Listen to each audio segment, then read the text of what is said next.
Welcome everyone, Courtney Stephenson to the podcast. She's an intuitive, she does tarot readings, she's also doing counseling as well. You can find her over at the Imagination Project as well as on her own Instagram, Courtney Morgan Intuitive on Instagram. And we talk about that stuff. She did a reading for me not long ago and I was really grateful about it. We also talk a little bit about the dark night of the soul on this episode. It's a really good podcast. It's really fun and jovial as we can be with still tackling a lot of the modern topics. Georgia went back to work this week, or some of it did. Most of the trashiest places like bowling alleys, tattoos, salons, nail parlors, such like that. So we talk about maybe why that is and several of the other things that are going on. But it's a great episode, and I really appreciate it, everybody. Please be sure to check out Patreon when you can. I've got a bunch of goodies over there. And at Courtney Morgan Intuitive. Thanks so much. Enjoy the show. Welcome to Bootsy Greencast. I am your host, Owen Hunt, and I am joined with Courtney Stephenson, who is a tarot reader, intuitive coach, and counselor. Welcome to the show, Courtney. Thank you for having me. It's my pleasure. We've been chatting for a while, and I'm really excited to be able to talk with you. Before we started, we were talking about how people's voices don't always match their faces, but I think your Southern accent is just lovely. Oh gosh. Well, you might be the only one, but we'll see. No, I do. Like we were talking before we started about how our grandparents, like my mom says dollars, and my grandmother said Miami, Yep. Same. Yeah. So, we have some commonality there. And Courtney, you're in Savannah, Georgia. That's right. Yes. So it's a Southern fried episode this week, and I couldn't be happier about it. I think the South gets a bad rap pretty often, just because we're in the South. And it is hot. Well, we are a little behind on some things, and Georgia especially not, being super smart right now. Yeah. Gonna throw that out there. Definitely defying, what else is going on, nationally at least, which a lot of people are really upset about. And I've seen, and it breaks my heart too, I'll go on Facebook and I'll see, people just being asshats to each other, and I'm like, man, this is not helping anything.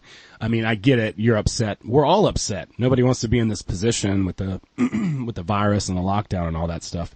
I just feel like people are handling it. They're just reacting, and that's not, I don't know. Everybody's just projecting their I feel like fear and anxiety and just all throwing their shit on everybody else, Mm-hmm. It's not productive. It's not productive. It's just, it's just further dividing people and making people more and more angry. And, we have to be able to talk to each other if we're going to ever have solutions to any problem, It's incredibly immature, I'd say, and I've really seen a lot of asses over the past few weeks. Me too. I will not look at some people the same way ever again. Yeah, I know what you mean. Social media has been hard lately. I've been trying to limit my time on Facebook, which Facebook is awful anyway. I prefer Instagram, but it's been rough lately. Yeah, Facebook is rough. I mean, it's a bunch of people who can say whatever they want without any repercussion. And I mean, I remember being a little bit younger, and if I had something to say to a bully, which I did a lot, and I would get beat up. Oh, me for too. It, Yeah, totally. Not that people should get beat up. That's not my point, but it's just that, there's no consequence. So why not just be, a little bit ridiculous and immature and stupid and spiteful? Because I mean, I think that the one common thread that really runs through humanity is that people really want to be right more than anything else. And I think this is why people suffer, honestly, because they are more concerned with being right about their circumstances, or if they're a victim or what have you, than they are about actually solving whatever that problem is. you know? Definitely. But, and it's more like having something to come back with instead of actually like listening to what the other person is saying, you know? Exactly. Already thinking about the next thing that you're going to say, your next argument, before you even process what the other person. Right. And how you can prove like whatever they're saying is wrong and like your point is right. Exactly. Yeah. And so that's the outward part of it. And there's the inward part of it too, which is, I think, a lot of the reason why many of us we don't change. We continue to do the same thing over and over and over again. Doing that whole definition of insanity thing. And, I'm just as guilty as anybody else because I want to be right too. But just understanding the fact that, we can't comprehend all that much might be helpful, shedding that belief a little bit. But not too long ago, you actually did a reading for me and I really appreciated it. And I also was like a little bit confused when I first read it because it was like, oh, you're going to have some changes in your work basically situation. And I was like, that seems odd. And then like a week later, the corona thing happened. I get that a lot from people. Like they'll come back to me like 2 weeks or like a month later and they're like, oh, this makes so much sense now. And like, I didn't really get it before. And like, now I get it. So I don't know. I think the coronavirus thing like really came out of left field for people though. Like, I don't know. It really did. Yeah. I mean, I think for all of us, I mean, nobody was expecting this. I've thought of tons of apocalypse scenarios, like tons, I've been reading about this stuff for like 7 or 8 years. Will you go down a like little rabbit hole with me really quick about something I've been thinking about? Absolutely. So people might roast me for this, but so have you seen the video of the guy? He's from like Australia or something. It's a video that's been circulating the internet lately, and I know that Facebook shut it down, and I'm pretty sure that YouTube removed it as well. This guy, and I don't know what his credentials are. Like, I don't think he's a physician or anything. But he was basically like talking about the difference between like bacterial infections and viruses. And so like, sure, you can pick up an, bacterial infection from like surfaces and like contact with another person and like from the air. But like he explained it way better than I could, like in detail. But, like basically like his point was that you can't technically catch a virus. The only way you can get a virus is if you have already been injected with that thing. So you have to like put it in your body somehow, right? Yeah. So like something I've been thinking about lately is, so like when did the first cases of coronavirus start popping up? Like, what was it, like late November, like December, January? And like, when do people get their flu shots? November, October, like, and don't get me wrong, I'm not an anti-vaxxer by any means, but like, I would be interested to like see data as far as like people who have tested positive for coronavirus. How many of them got a flu shot in 2019? Because the formulation of the flu shot is different every year, right? Yep. So I don't know, like this is just something that I like think about. Yeah, no, I think every possibility is legitimate, and we should explore and entertain any possibilities. I see no reason why not to. I've asked my dad a lot of questions. He's a pharmacist, so he's not like a physician or anything, but I mean, he's been in the medical field the guy's, 60 something years old. He's been a pharmacist since I was a baby. So, yeah. So I mean, I've talked to him and asked him a lot of different questions about this whole thing as well as my friend Isaac, who is an RN. And so basically, as far as like where I'm trying to get my information from, I really want to try to get it from people who are facing this thing in the medical field as much as possible. And when I talked to my dad, he basically said a similar thing to that. He said, I asked him about the flu shots. And I also asked him about like why people would have to be, definitely vaccinated. Like, so this is interesting too. So ask them about the flu shots. It's a different strain every year. And basically what happens is someone will just get a different strain of the flu even after they've gotten their flu shot. So a lot of times, even if you get a flu shot, you get a flu vaccine, unless, your immune system will fight off that particular strain of the virus, but not another strain.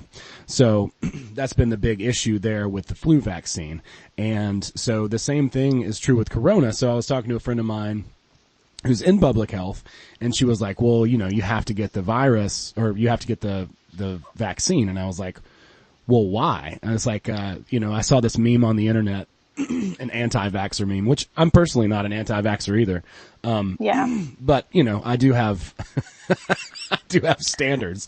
I just feel weird about the flu shot. Like, that's the only one that like freaks me out a little bit. Cause like, why is the government and like, why are they so pushy about the flu shot? I don't know. I don't know either. Yeah. And a lot of places will give them to you for free, like Walgreens and stuff like that. It does seem a little strange, and my argument to my friend, was like, hey, why does everyone need to get vaccinated? Why is that important?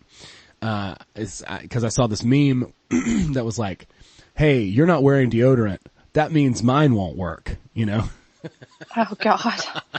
And that was my argument to her. And she was like, well, yeah, but the virus will mutate, right? And then, so on and on and on. So you've got to get your vaccine. And then I talked to my dad and I said, this was the argument that somebody said to me, that, you need to get a vaccine because of this. And he said, well, the virus mutates either way. It actually doesn't matter whether or not you get a vaccine or not. So it seems a little bit, counterproductive in a lot of ways to get a flu shot.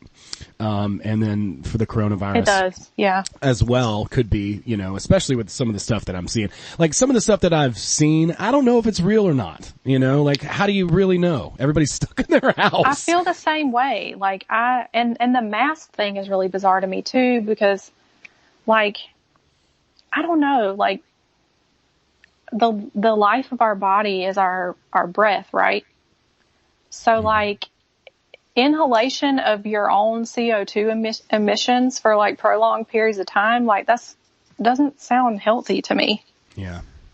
We used to wear masks when I worked at Coachella because there was so much dust in the air, it was just like throw a bandana on our face and look like a bandito or something. But I mean, I haven't been wearing one. I know a lot of people I haven't worn one at all. It's weird. You can't smile through a mask. I don't like that. I want to see people's face. And it's, another thing that's just been really off-putting is how human beings are treating each other. Walmart looks like an apocalyptic, movie set, they've got their grocery carts, or as we call them in the South, buggies, upside down, all the way lined, with like caution tape. I can only imagine. I haven't been inside an actual store in probably like 6 weeks. I've been doing like the pickup thing, like grocery pickup or whatever. Mm-hmm. And, but I've heard that they've got like signs and like tape everywhere and shit. And like, it's weird. Yeah. There are like little boxes that are, like sectioned off 6 feet to keep people 6 feet apart.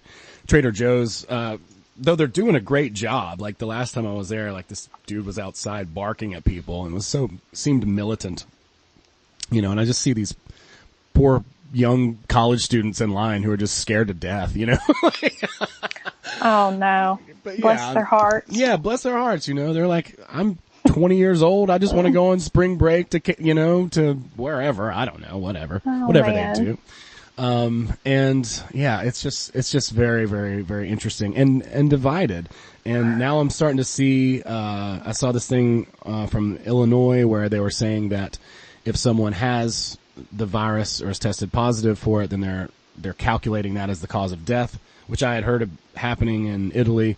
And then I also recently ran across a really cool article, about Sweden and how they are, how they're doing with this. They did not have a lockdown. They took people who were at high risk and they tried to keep them safe, and their curve is flattening.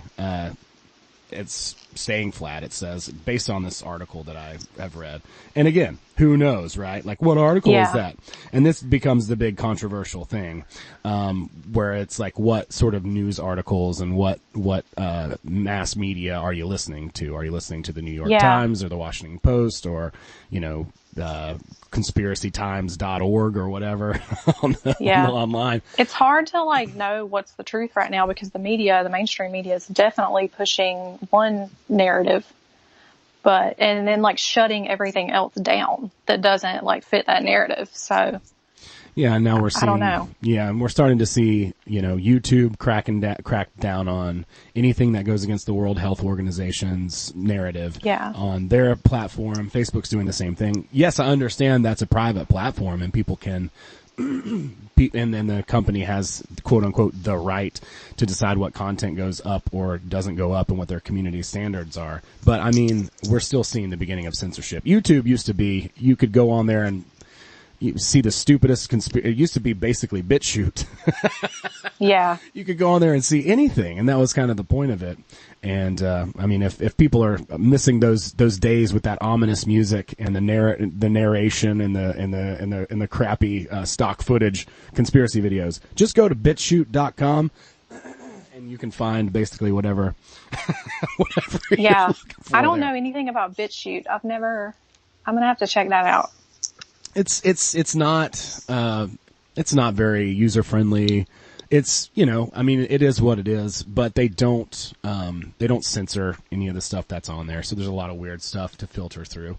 Or at least they don't censor it, much. I imagine there's some things that they wouldn't allow on the platform, but, weird name too. But as far as, it is a resource to see ordinary average people, because I really think like investigative journalism, it's really taken a turn I mean, look at what happened with all the Epstein stuff in that hot mic that came out. I can't remember that lady. Man. Kate something or other. And she was talking about how she had all of this like 3 years ago and they wouldn't let her, they wouldn't let her break the story. So that's a problem big time, So the media being censored and people who are doing their own research being censored, that's definitely an issue. It's never been, I don't think, more critical for people to actually just listen to their own inner voice and their self about what's really going on. Totally. I feel like now more than ever, it's like so important to like use your own discernment because, we're being fed a narrative for a reason. And I don't necessarily think it's with the best interest of the people at heart, so you gotta like use your own discernment, use your own intuition, whatever feels, right to you. Yeah, I agree. And it's interesting because you have to like detach from all this stuff in order to hear that narrative because we have so much, information just pouring into our brains all the time from, just driving to the store and the news is on. Or, stuff in the background and the TV's on, this or that. And then there's a lot of people who are, very much like sitting in front of the TV and really consuming this information. My grandmother and grandfather used to do that quite a bit. A long time ago, they would watch the news and talk about how awful, society has become and how terrible and all these types of things. And that's a really dangerous trap, to get into because you'll be paralyzed in fear and, not. Definitely. Oh, my grandma and my aunt, that's exactly what they're doing right now. Like I just talked to them the other day and they're terrified, but they sit in front of the TV like 24/7 and they always do. It's almost like an addiction. Like every time there's a hurricane, every time there's like 9/11 happened and like anything, any big thing like coronavirus, like they're glued to the TV and just like terrified, like turn it off. Like, why are you doing that to yourself? Yeah, I don't understand. It's torture, and at a certain point, and not everybody probably is going to jump on this spiritual path or whatever we want to call it. But at a certain point, you got to face death, it's just it. You can't live life if you're afraid of death, like there's just no, you're not, I mean, you can, but it's not going to be a very, but you will be miserable. Yeah, it's not going to be very rewarding either, but But yeah, it's an interesting time. I think a lot of people are going to be upset in the next couple of weeks. I've been thinking a lot about this, and like I said, I've never considered this particular scenario, but what it's done to morale and humanity, I think is really disappointing.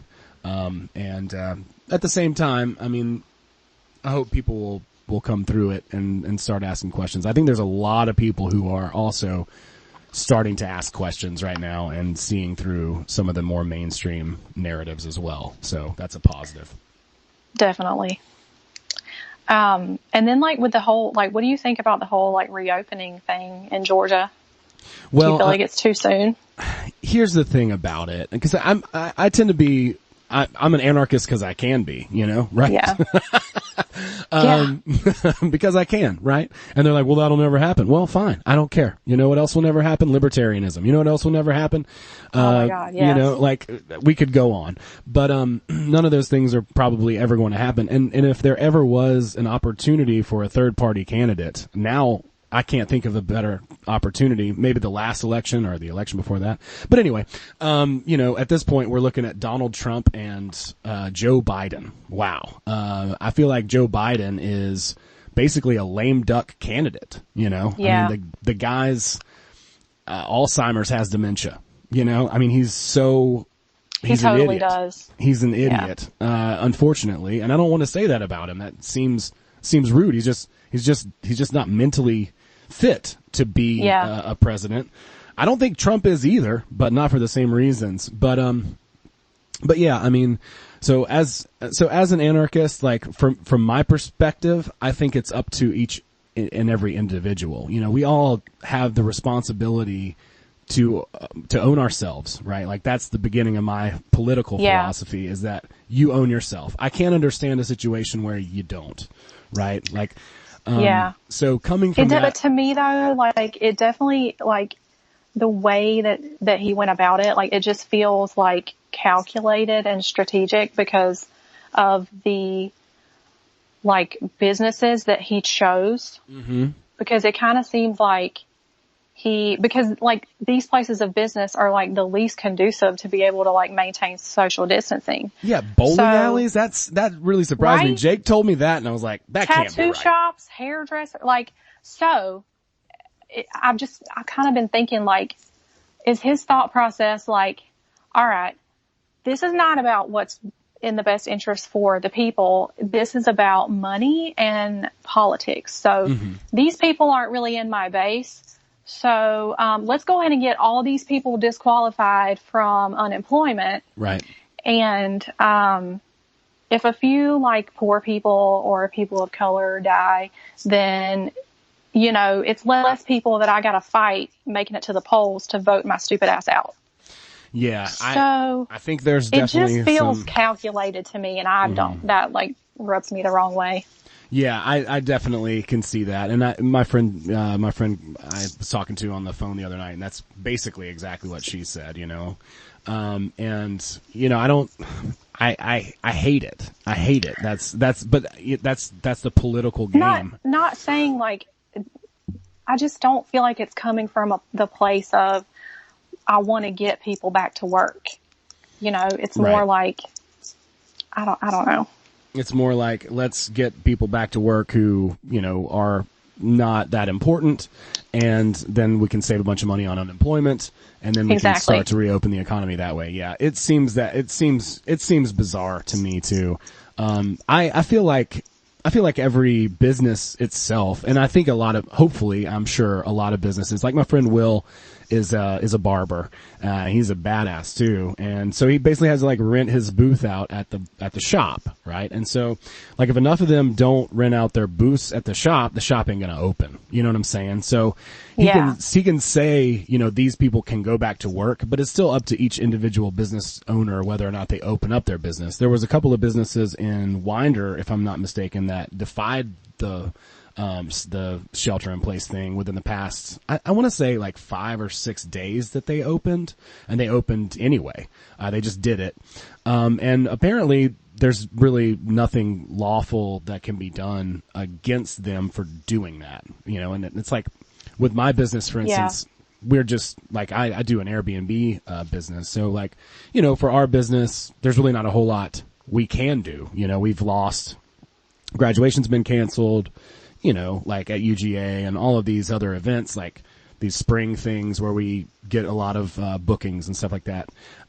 So, you know, there's nothing I could do. We could reopen our business. It's really not technically been closed the whole time. You know, it's like joking about putting a self-isolating experience on Airbnb.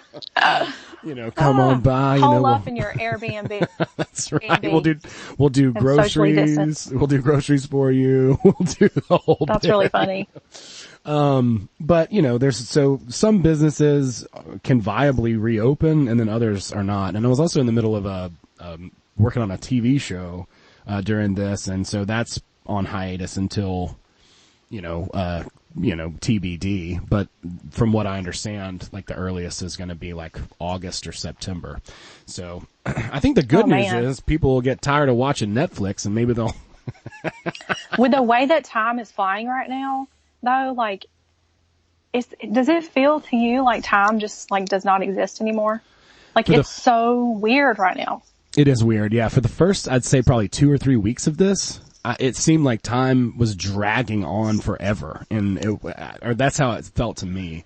And then within the past couple or 3 or 4 weeks, the past couple weeks or so, since we hit April, right? Since the 1st of April, I feel like it's just been flying by. It's like I sent like a couple $100 to my landlord and and I was like, hey, I'm waiting on this check and blah, blah, blah. Cause like most businesses, they're crippled after a month of not having, cash flow. Most of us, the old world wasn't working. I mean, that's very clear.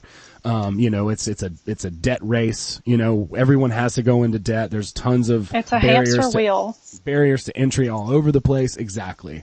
So, being successful in that paradigm is a month to month thing. And if you miss a month, it's not good. There's going to be the economic fallout from this is going to be nasty, and if it's a week or two after, whatever it's been 5 or 6 weeks, I don't know how much difference that makes, but just like everyone basically having to stop doing business except for Chick-fil-A, their parking codes, oh my gosh, and Walmart and it's good to have, I'm glad that we have had resources. I'm glad that there's grocery stores and things like that. But, most of the small businesses and stuff, it's going to be very, very hard for them to endure. Like when I go back downtown, Athens and, there's all these bars closed down everywhere. I know there's already boards up on a lot of the windows so the windows don't get smashed out and stuff, which is crazy. Oh man. And that's Athens, like Atlanta, I can't even imagine. Yeah. So that's I don't know. Definitely like a visual for, an apocalyptic scenario too. Like there's nobody anywhere and there's like boards up everywhere and I don't know. Yeah, it definitely looks apocalyptic. It looked apocalyptic when I went to Lenox Mall I went to get this thing so that we could do live streams at this video place there. And, there was nobody there. It looked like a scene from like 28 Days Later. It was just so weird. And I've been out and about, because I don't know. I mean, I've checked on my mom. I've been getting her groceries. I've been getting, my own stuff, going on. I've been at home, sheltering in place, but everyone's going out and buying groceries and stuff. It's like, I don't know. Yeah. You've seen that thing that got shared. It's like, stay at home unless you have to leave home and then leave home. It's like, yeah, it's right? sort of contradictory. But if we shut everything down, then everybody starves. So that's not good, Right. So it's just, I don't know. It's confusing. Yeah. I've gotten out a few times. And so let me ask you this. I feel like, so do you ever notice, timeline shifts or like energy shifts ever? Yeah, so definitely I do. I used to notice them a lot more because they're subtle, and I was paying more attention to it. I remember when I was like really, really, really I don't know, like very, very focused on practicing all the principles in transurfing. And I was really like, because like for 3 years I was like, all right, I'm going to do this book. This is going to be my method. I'm going to do this one. And so that's exactly what I did. I mean, I read something from there every day. I was doing the 78 days over and over and over again. And he talks about hues, and these subtleties that you notice. And I mean, Yeah. So has it felt like lately, like the past like week or 2 weeks, so my thing is like I'm like a really auditory person. So I always get like I know people talk about this all the time, but like the right ear ringing, and that like signifies a timeline shift for me. Interesting. So it's been happening like much more frequently as like within the past 2 weeks, and the energy, like the time, it feels like it's just shifting like constantly. And, so have you ever done the 2-cup method? I've done it. I know Jessa Reed talks about that. Yeah, I've done it. I've done it one time. Yeah. So, I have kind of a funny story about this. Cool. So like, I used to do the 2-cup method a lot. Well, not a lot, but like I haven't done it in a long time. But, when I was doing it more often, I would always notice like a subtle change in my like outward reality, like the next day, like after I would do it. And so like one time and it's always like something small, but, something that's enough for me to like notice the difference. Mm-hmm. And so like one time it was like this song at the end of this like Pixar movie that my daughter likes. And we've seen this movie like dozens of times. It's Coco. Have you seen that movie? I don't know Coco. Mm-mm. Anyway, and so like the song at the end that plays like during the credits was like one way the day before, and then the next day it was like totally different. And I'm like noticed it. I'm like, holy shit, like I feel like I'm going crazy because it was not like that before. And then another time it was like my hair was different. So this is really silly, but like I think my daughter was like 9 months old around the time that I was doing this. And so like when you're pregnant, like you know how people say like you have like the pregnancy glow or whatever. And like you have like mermaid hair and like your skin is glowing and like whatever. And so it's because your body is like holding on to every like last nutrient that it can hold on to, like for the development of the baby. And then so after you have the baby, like your hair falls out. So like when you're pregnant, you're like Beyonce. And after you have the kid, you're like Gollum or something. And like, I don't know, your hair falls out. So I had like these baby hairs, and like I was joking one day, it's basically just like new growth hair that happens. And, I was joking about how my like baby hairs look like horns, and I like made an Instagram post about it, like being funny or whatever. And so I did the 2-cup method that night at like the same night that I did, the post about my hair. And the next day I woke up and my baby hairs were gone. Huh. Like went to sleep with these baby hair horns and woke up without them. Weird. It was weird as hell. Like, so then after that, I'm like, oh hell, I'm going to do the 2-cup method all the time. Like, I don't care if I even get what I'm asking for. I just want to see what shit's going to be different tomorrow, because this is fucking trippy. It is trippy. Do you mind, just kind of like, telling folks what the 2-cup method is in case they don't know what it is yet? Yeah, I'll see if I can explain it without like rambling, but feel free to ramble. So yeah, sorry. I tend to do that. That's good. So you have 2 cups and you fill the first one with water, and you get 2 pieces of paper, and you write your like current timeline, your current situation, circumstance, whatever, on the first cup that's filled with water. And then the second cup is empty. And on that piece of paper, you write your desired outcome, like whatever timeline you want to be on, whatever situation you want to be in, circumstance, whatever. And then how I do it is I like take a second and like, not like meditate or whatever, and just like think about how it would feel to like go from where you are to like where you want to be. and then you like attach the papers to the cups and then pour the water from your current situation cup to the desire situation cup. And then you drink the water. So basically it's just like a ritualistic thing to like make it real for you, because now I notice differences in like timeline shifts without having to do like a ritualistic thing to like make it real for me, you know? Mm-hmm. So it's really interesting. Yeah, and so, you know, kind of what, you know, what that demonstrates is an intention to move to, you know, another, life situation, timeline, however you want to call that. Yeah.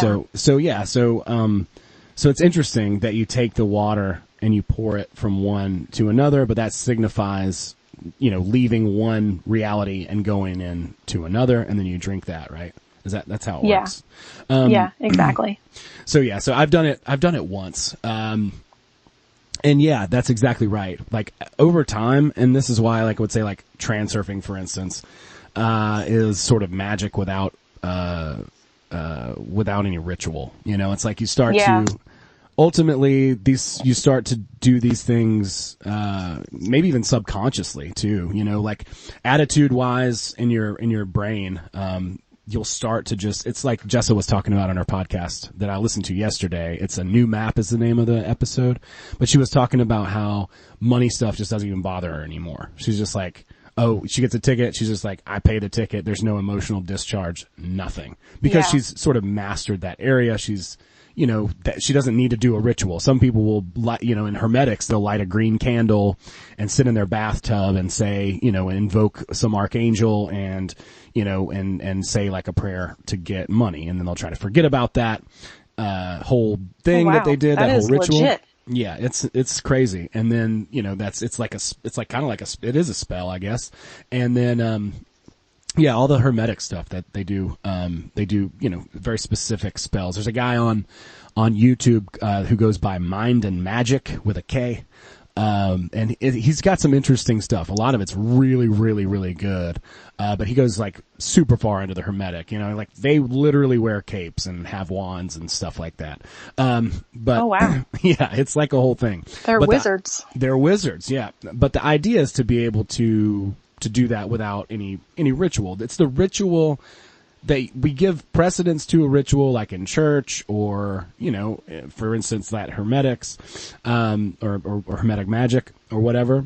But we don't have to do it that way. But however, you know, it's kind of like doing the 2-cup method might be kind of like sort of training wheels, for lack of a better example. But then you start to see these shifts, and then you start to make conscious decisions, and you use your intent actively to shift to another timeline, another reality, which is not far off, but there are weird differences. Even like he says in the book too, and I've experienced this too. People's faces look different.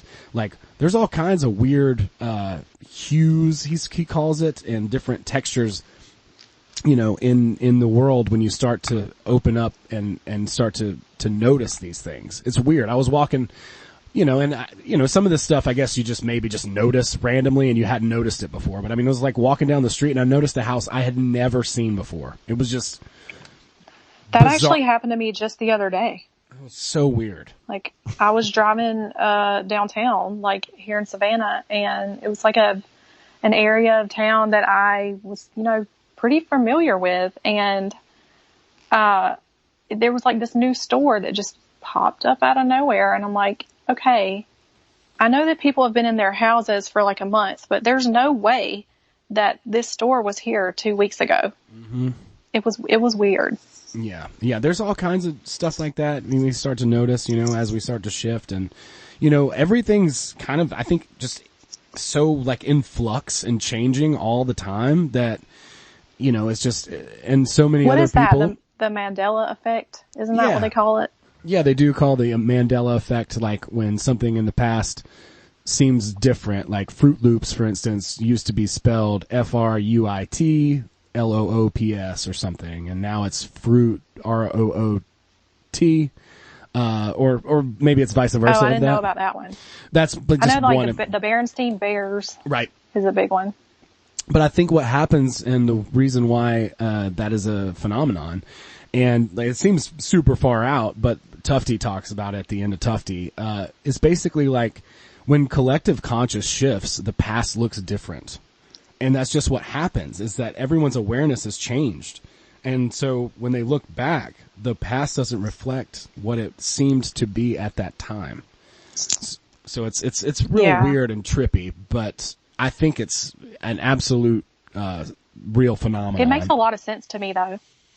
Yeah, I've definitely seen some weird shit, you know, and there's spirits out there and all kinds of weird stuff. You know, for a long time, I wanted to be able to explain everything, and it's unfortunate, but I certainly can't.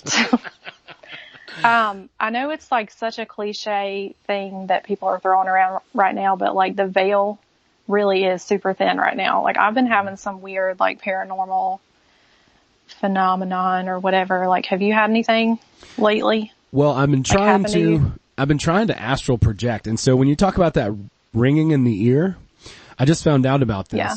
I almost astral projected one time, and it scared the shit out of me so bad that I was like, nope, I'm staying in here. Because like I just heard this, like, it was kind of like, and I've smoked DMT before. I don't know how many people out there maybe have or have not. I have. And basically it's kind of similar if you've ever done that, where you kind of hear this ringing in your ear, like you're talking about with the timeline shift. So you hear a ringing in your right ear. There's one method for astral projection that seems to be more, approachable. And that is to basically wake up after you wake up. Your body is rested, so you're not going to go back to sleep. But the astral body and the dream body are similar. You know, I think that each chakra basically has its own sort of spiritual body kind of thing. And the highest one being, of course, the purple one at the crown chakra. There's apparently like a yellow one as well. And I think that's like the dream body. Anyway, that's interesting. I've never heard that before. I'm just kind of getting into this. I read a lot about astral projection a few years ago, and I couldn't do it, and it just made me mad. So I started getting back into it, and since I had that experience where I almost did, and I know it was about to happen, because I just do. I know I was about to come out of my body. Oh, wow. But it was very much like what you're talking about with the ringing in the ear. And so basically the idea is that you wake up, and since you're not tired anymore, you won't fall asleep, but you wake up and then you maybe make some coffee or go to the bathroom or whatever. And then you go and you lay back down. And then at that point you just meditate. You just meditate and try to get yourself as clear-headed and into as much of a trance as you possibly can. And then at that point you'll start to hear this sound that's like a whistle or like a high-pitched frequency, like what you're talking about in your ear. And the more you focus on that, and I haven't had success with it since I've started trying this, but the more you focus on that, the louder it becomes, and it becomes almost deafening. That's the point that I got to when I pulled out of it, where I was like, nope, I'm not doing this. But I haven't been back there since, you know. Were you just like afraid that you wouldn't make it back to your body or something? I just wasn't expecting it. It was just I was just a regular day. I was just meditating, and I didn't expect anything to happen. I just was trying to meditate, and since I had read enough about astral projection before, I kind of knew enough about what it was to know that that's what was starting to happen to me, and it just caught me by surprise. So I freaked out and shut it down. But I feel like I would be pretty scared too. Like honestly, if that happened to me. It is scary, especially if you don't see it coming. But the idea is that, you focus on that ringing sound in your ear, and then you focus on it until it becomes so loud that it's, just, it's overbearing. And then at that point, that's when you come out of your body, and then you go into the astral realm. And there's apparently a way to do it that's a little bit more easy, instead of like trying to like lift yourself out of your body or like sit up in bed, that you could kind of roll like as if you're rolling your body onto the floor from the bed. And basically you just come out that way. It feels like you're actually rolling your actual body, but you're not. You're just rolling your astral body out of your body, which is weird. So, yeah. That is very interesting. Yeah, it's something that I've been working on, and hopefully in the next few weeks or so, I'll actually get it, because like now I want to do it. It was one of those things. DMT always scared the shit out of me too. It was like, I never wanted to do DMT. My friends would tell me all this stuff about it, and I was like, that sounds terrible, dude. Gnomes and shit. Like, I'm good. But then, a few years ago, there was a time, and I was in California, and my friend, he was able to get it, and he was like, hey, do you want me to pick any of it up? And I was like, yeah, sure. So I got some, and then these are pretty interesting stories, actually, the DMT stories. I'll have to save those for maybe a stand-up or something, because they're so outrageous. I can only imagine. I've never done DMT, but a lot of my friends have, and just hearing about their experiences, it's out there, but it's very interesting. It is, and I think I don't know. I mean, I don't want to say it's a way to cheat, but it kind of is. It would be kind of like a way to cheat, like an OBE or an astral projection. But the first time I ever did it, I mean, I just felt like I was cradled by like the universal mother, tears just streaming down my face. I was like forgetting to either inhale or exhale. I can't remember which one it was. It was really, really intense. It was kind of like being put into a kaleidoscope. Just like geometric bliss and unconditional love. So, I mean, it was, wow. Especially the first one was a very loving experience. The second one was kind of weird because I just had some left over and I was flying out from Palm Springs. So I was like, oh, well, might as well finish this off. And then I laid in bed and, this like entity like came over me and sniffed me after I smoked it. And, was like, made some judgments about me because I was still wearing my shoes, and and then I went to this weird place that was like this Star Wars type animal that had a bunch of its own little babies like suckling on it. I don't know, I hate that word, but but it like looked over at me. Yeah, really weird, like a woolly mammoth-y type looking, something you would definitely see out of the Star Wars movies. And it like looked over at me, and it didn't say anything, but it said to me, it was like, didn't you get what you came for? Why are you back here? And I was just like, no. Oh, damn. Wow. So yeah. Shit. So that was weird, but it made sense because it was like, I did get what I came for. I know what is going to happen after this. I know there's nothing to fear. There's nothing to be afraid of. Love is all there is, but unconditional love is also very, very cold and busy, frankly. Totally. With its own thing. So that was weird. And I've talked to a couple people who have sort of mirrored that experience too, where they've done it and been like, whoa, that was amazing. And then done it again and been like, oh, okay. Well, I mean, I guess I may have overextended my, welcome. So the lesson here is do it once and that's it. Yeah. Because those bitches will send you back. That's right. With an attitude. That's right. With some sass. It's like some Whoopi Goldberg Star Wars, entity, type of thing. But yeah, I mean, I think the lesson too is you don't need chemicals to experience and understand this kind of stuff. Sometimes, they help. Sometimes they're fun, especially in college and stuff. I was really into the psychedelic scene, and I definitely got a lot out of it because it wasn't like, I think it has a lot to do with how you take it too, like if you're going to do something, and you're just doing it to have fun or get fucked up, then you've missed the point altogether, like something like that. It's a way to understand yourself and to sort of reach into, hopefully, communicate with your higher self or other entities or beings or whatever. And yeah, I'm starting to see like more into this whole, like, I just got done, studying The Law of One a bit, which is an interesting book. And it talks a lot about, these densities and beings and how we're evolving as a species. It was really helpful actually for me to think about, oh, okay, well, we're going to have to come back. You know, like we're coming back over and over again. Like the theory in the Law of One is that each universe is sort of like its own part of God, right? So like even the earth, for instance, like we were probably, and this I guess goes with evolution too, but we were probably like the rocks that are, you know, that are just rocks. And then we consciously evolved and developed, and we've been part of this planet for as long as this thing's been around, just in a different form and capacity. That God, you know, we're, like Bill Hicks said, you know, we're all one consciousness experiencing itself, but that, you know, we're doing that more and more rapidly and developing it, you know, as God encounters itself over and over and over again and starts to learn more and more lessons. And so, you know, for God is unconditional love, pure light, love, energy. But for God to know that, it has to understand its pole or its opposite or its,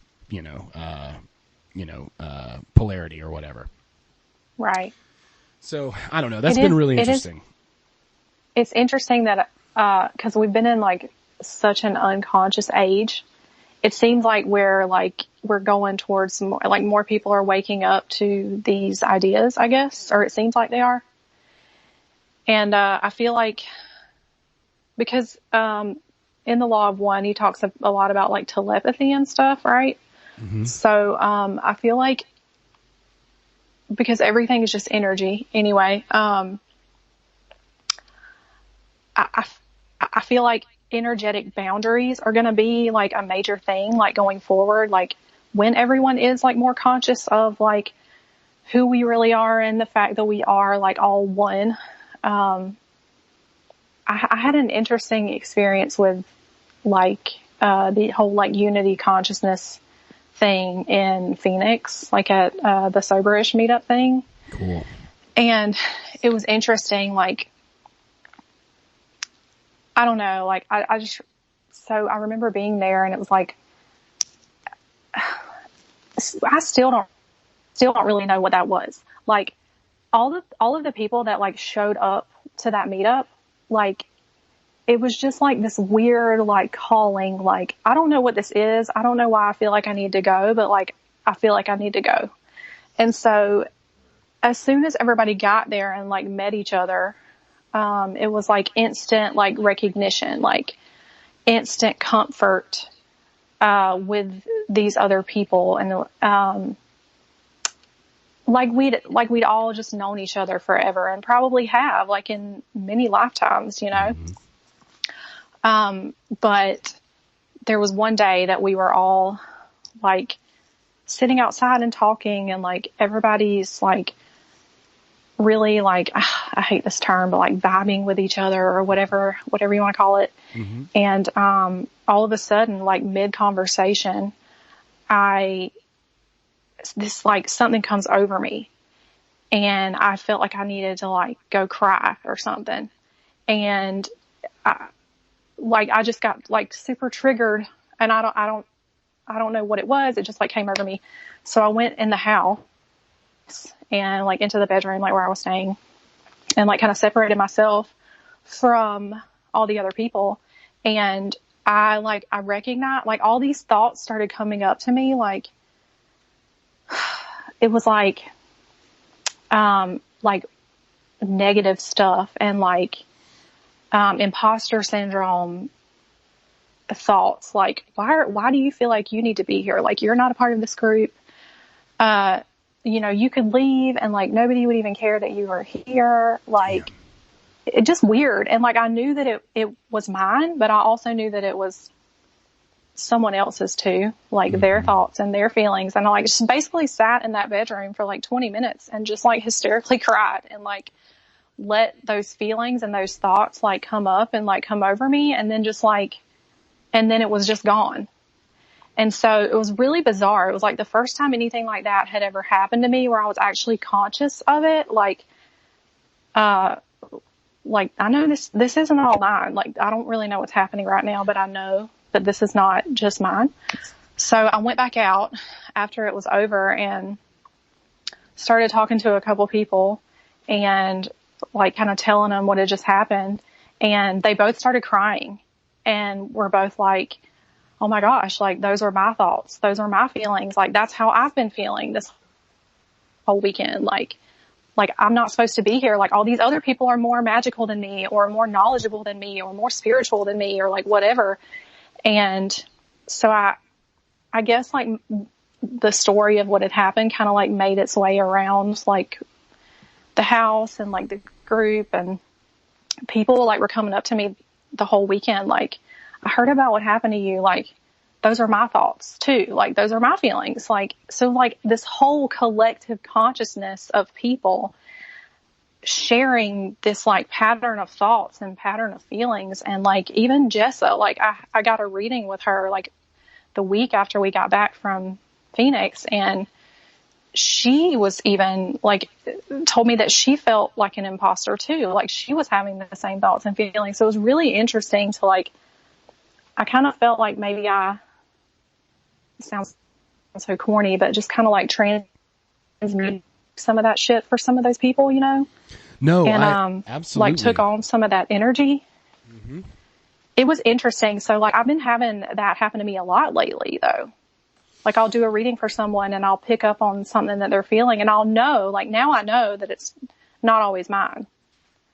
That's awesome. What a great takeaway. Like this is so interesting. I haven't thought about this in a long time, but even when I was in high school in the Christian church, the Pentecostal church, from time to time, there would be like these outbreaks of just like weeping.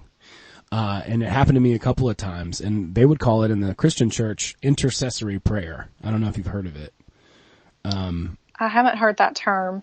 So the idea is that you basically like take on exactly what you're saying. Like you take on someone else's sort of thing that they're fighting, and I guess you help them sort of relieve some of that. But I know that we all have those feelings of inadequacy, and it's amazing that everyone shared and admitted that. That's beautiful. And I can see Jessa being like, yeah, it's being the first one to admit some shit like that.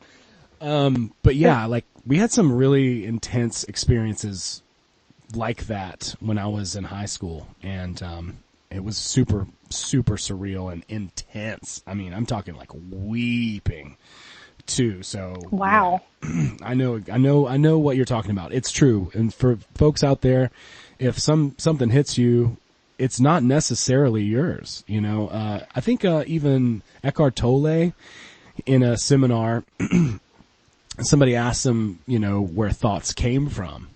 And the first thing he did was say, well, somebody asked the Buddha that, and the Buddha did not answer the question. He said that you are wasting time trying to take an arrow out of you when you should be trying to figure out where it came from.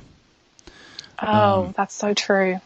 So, and it is, but he went on to say that, you know, it's not that there's a bunch of thoughts out there, you know, like just like whatever's being transmitted through the air, all this information that, you know, like to my computer or to my phone, that the same thing is true for us, and we are antennas and we are picking up all this stuff. So, you know, you pick up something, it's not necessarily yours, but I think that it's a helpful thing, you know, and even back in the Christian church, and I don't know, maybe it's accurate, maybe it's not, but people would even say what they saw, like that they would have quote unquote visions of during these intercessory prayers. And it ranged from anything from, you know, someone having, you know, birth problems to, you know, depression to whatever, but they would literally see glimpses, when they would be like crying and feeling these emotions on behalf of other people,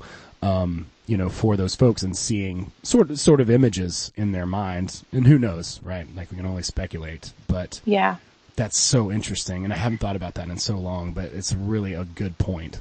Yeah. And I really had to like think back on like times throughout my life, like, has this always been the case for me? And I like never knew that I was absorbing things from other people. And like, I always took them on like as if they were my own. and maybe they weren't always my own, but like I started having like severe anxiety in 2012, and like came out of nowhere. There was no reason for it.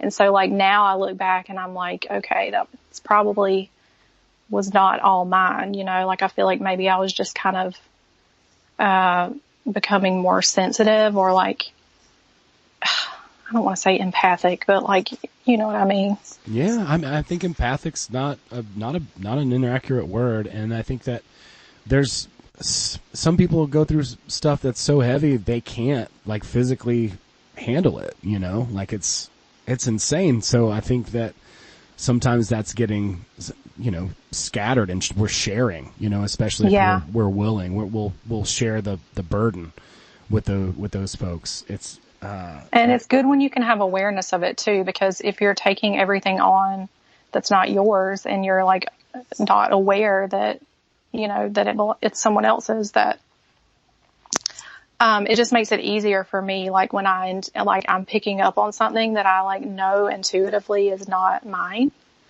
And that hasn't always been the case. So like, I'm thankful now, you know, I have like that awareness that I can kind of clear it, or like just realize that it's not mine. And, you know, if I'm taking something on and like for someone else, and that's like helping them in some way, then like I'll do it, you know? Yeah, that's awesome. I think that's one of the greatest gifts. I mean, that's love right there. I mean, it's like, well, you're having a hard time. How can I help you? And like emotionally sharing the burden. So that kind of brings me back to the spiritual boundaries thing that you were talking about. Yeah. Super interesting. 'Cause like in the Law of One, they talk about how, you know, as they go up in these densities or dimensions or whatever the hell there are, that these entities like cluster. And so they like group together and like they'll have their own sort of, that's why I guess, and I don't know, we've talked a little bit about channelers, and I have my favorites and my not so favorites, but apparently that's why a lot of them say like we and us instead of I, because it's like a group of different consciousnesses that have come together and are basically, you know, I don't know why necessarily, I guess for strength or to build up love or whatever. I have no idea exactly why, but that they're, the word in the book is something like an emotional memory collective or something like that. But anyway, yeah, I think that's really, really cool. I think that's a really important thing for people to understand. Like if something hits you out of nowhere, it's not necessarily yours. You know, there's all this stuff going on, and we're all trying to, and I mean, going through like the dark night of the soul and understanding that our reality and our paradigm is not what we were told that it was. You know, regardless of what it is to you, it's definitely not what we were told. Yeah. That's hard. Like when you're going, it's like, it's an ego death, right? So like, it's a mind fuck. Like you are having to question like everything that you've ever been told, everything that you thought that you were, has been like basically turned upside down. Like that's hard. Like how could you not, you know, go through a hard time, like mentally and emotionally? Absolutely. When you're like waking up to these realizations that things are not what you thought they were. Yeah. It kind of like tears you apart, and you have to kind of piece yourself back together. Yeah. And for anybody who's having, anything like that, I would ask that if you're comfortable with it, that you reach out to myself or someone who has been through this before. I'm happy to talk to anybody who needs, a little bit of, even just to get some stuff off your chest or whatever. You know, so I do encourage that. And yeah, and there's tons of people out in the community. I know there's probably a lot of people who are going to be going through this, especially right now. And that's like, that's the whole purpose of the Imagination Project too, is like, that's what Jess is trying to do, is like help all of these people like have resources for like people that resonate with them, like when they're going through this process or whatever. Absolutely. Yeah. And I honestly, like, that's one of my favorite things to sort of work with now, because when I went through it, I didn't have anybody. It was just me. Me either. Down hard. and I was very, very depressed, and it took me years to put myself back together. But yeah, the Imagination Project, awesome, with a Z, imagination with a Z instead of a T, .org. Check that out. That's a really, really cool resource, and it's still being sort of finishing touches being put on there, but I keep checking back the website, and they're making progress every single day. And so thank you so much, Courtney. Folks, be sure to tell people where they can find you if they want reading, or if they want coaching or support, counseling. So you can find me on Instagram at Courtney Morgan Intuitive. And I guess that's the only place you can really find me for like my readings, because all my other stuff is just like personal pages. But cool. Yeah, it's 2020. Message me there. Yeah, it's 2020. Who uses email anymore? Hit me up on Instagram. Right, exactly. That's what comics do. So, but yeah, Courtney Morgan Intuitive on Instagram. I'll of course link that in the show notes. And yeah, thank you so much for taking some time and talking and sharing. And folks, be sure to reach out. Courtney's amazing, and she's got a whole family. Thank you for having me. Awesome people around, and I'm just happy to be part of the community and able to share, and it's lovely. It really is. It's wonderful, and I really appreciate all your support, and you've even checked out some of our comedy stuff, and I really appreciate that. I love it. It's so hilarious. Everybody should go check it out. Yeah, check out the Flying Squid when you get a chance. Flying Squid comedy. My buddy Kelly, who's a sweetheart and a brilliant dude. He's really taken the leadership role of that. But we've been having a lot of fun, just being silly, even through all of this. And if you want to learn about boner pants, this is the right place for you. Yes.